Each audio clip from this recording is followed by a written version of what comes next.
भगवान विष्णु का वामन अवतार। भगवान विष्णु के वामन अवतार की कथा। हिंदू पौराणिक कथाओं के विशाल पंथ में भगवान विष्णु के अवतारों की कथाएं प्रसिद्ध हैं। उनके 10 अवतारों के रूप में जाने जाते हैं। 10वां अवतार जो अभी तक घटित नहीं हुआ है, माना जाता है कि ये अवतार जरूरत पड़ने पर धरती पर प्रकट होते हैं। 10 अवतारों में से वामन अवतार, जिसे बोना अवतार भी कहा जाता है, सभी को ज्ञात है। वामन एक छोटे से दिव्य रूप में पृथ्वी पर संतुलन बहाल करने और धार्मिकता को बनाए रखने के लिए प्रकट होते हैं। भगवान वामन अपनी महान बुद्धि और त्वरित सोच के लिए जाने जाते हैं। उन्हें विनम्रता और शक्ति का प्रतीक माना जाता है। उन्हें आज भी उनकी बुद्धि और चेहरे के लिए बहुत सम्मान दिया जाता है। ये लेख हमें ये सिखाएगा कि हमें किसी भी चीज का उसके स्वरूप से आकलन नहीं करना चाहिए। इसमें हम भगवान विष्णु के वामन अवतार के बारे में बताएंगे और बताएंगे कि किस प्रकार भगवान विष्णु ने एक बार फिर से संसार को बचाने में मदद की। भगवान विष्णु ने वामन अवतार क्यों लिया? वामन अवतार भगवान विष्णु का 5वां अवतार है। भगवान विष्णु का लघु ब्राह्मण ब्रह्मचारी के रूप में अवतार वामन के नाम से जाना जाता है। वामन अवतार या त्रिविक्रम अवतार भगवान विष्णु द्वारा दैत्य राजा बलि को हराने और दुनिया में संतुलन लाने के लिए लिया गया था। अपनी नई शक्ति के कारण राजा बलि ने उत्पात मचाया और ब्रह्मांडीय संतुलन को बिगाड़ दिया। भगवान विष्णु ने ब्रह्मांड को बचाने के लिए एक यज्ञ के दौरान राजा बलि के पास अपना वेश धारण किया और उनसे 3 कदम की जमीन मांगी। भगवान विष्णु के वामन अवतार की कथा। भगवान विष्णु के वामन अवतार का महत्व।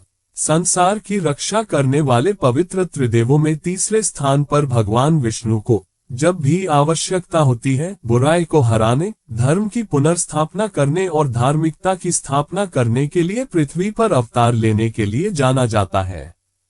वामन अवतार भगवान का एक ऐसा ही पवित्र अवतार है और इसे उनके 10 प्रसिद्ध अवतारों में से 5वां माना जाता है। माना जाता है कि यह अवतार त्रेता युग में लिया गया था। वामन भगवान विष्णु के वामन अवतार को संदर्भित करता है, जो संरक्षण और पोषण के देवता हैं। भगवान विष्णु वामन अवतार की कथा। भगवान विष्णु के वामन अवतार की कहानी असुर राजा महाबली के इर्द गिर्द केंद्रित है। महाबली भगवान प्रहलाद के पोते, भगवान विष्णु के भक्त और विरोचन के पुत्र थे।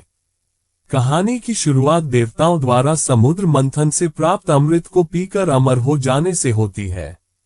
असुरों और दैत्यों की सेना को भगवान इंद्र की सेना ने हरा दिया था। इसके बाद दैत्यराज बलि ने शुक्राचार्य ऋषि से सलाह मांगी कि वे उसे ऐसा समाधान दे जिससे बलि को अपनी शक्तियां और राज्य वापस पाने में मदद मिल सके।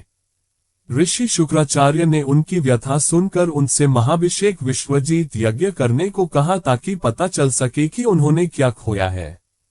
राजा बलि ने अपने आचार्य की बुद्धिमानी भरी बातें सुनकर तुरंत सहमति जताई और उनके मार्गदर्शन में यज्ञ करने लगे। यज्ञ पूरा होने पर राजा बलि को एक स्वर्ण रथ भेंट किया गया, जिसे पवन गति से चलने वाले घोड़ों द्वारा खींचा जा रहा था। इसके अलावा उन्हें दिव्य कवच, सिंह के सिर वाला ध्वज स्तंभ और बाणों से भरा एक तरकश भी दिया गया। उन्हें एक शंख भी दिया गया जिसे बजाने पर गर्जना जैसी ध्वनि निकलती थी और एक ऐसी माला भी दी गई जो कभी नहीं मुरझाती।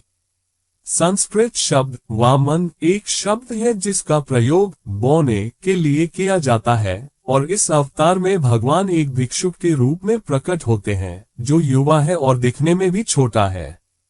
अपनी नई संपत्तियों से सुसज्जित होकर राजा बलि भगवान इंद्र के विरुद्ध युद्ध भूमि में उतरा और इस बार राजा बलि विजयी हुआ। अपने आचार्य को धन्यवाद देते हुए उसने एक बार फिर उनसे सलाह मांगी कि वह अपना भाग्य कैसे बनाए रख सकता है, और उसके गुरु ने उसे बताया कि जब तक वह यज्ञ करता रहेगा वह एक शक्तिशाली और अजेय जीवन जी सकता है। उसे गरीबों और ब्राह्मणों की भी मदद करनी चाहिए।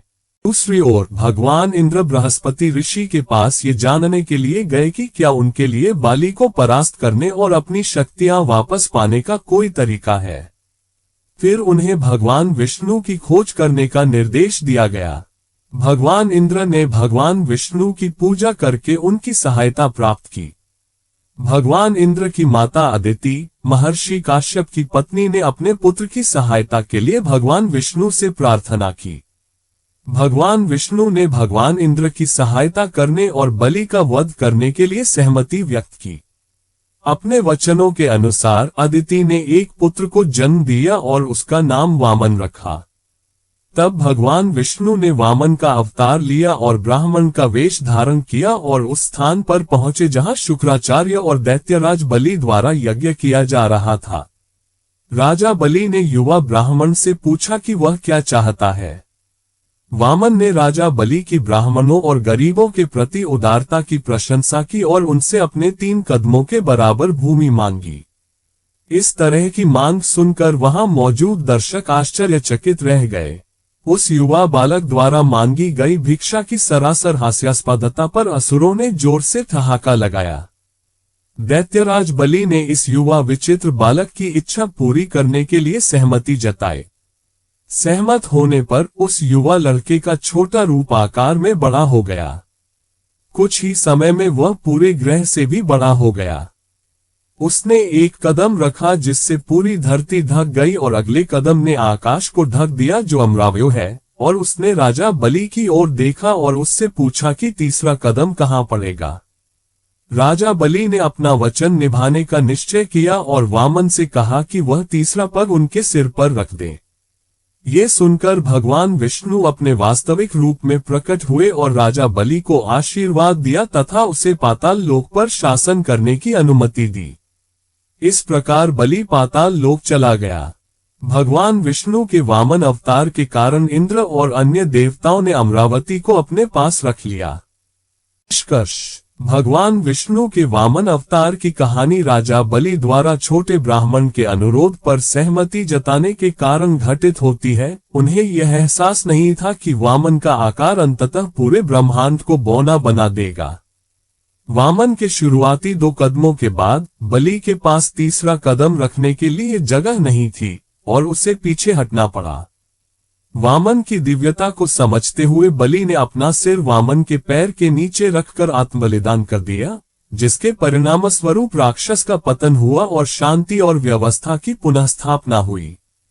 वामन अवतार की कथा हमें इस शाश्वत संदेश की याद दिलाती है कि महानता आकार में नहीं बल्कि व्यक्ति के इरादों और कार्यों की पवित्रता में निहित होती है।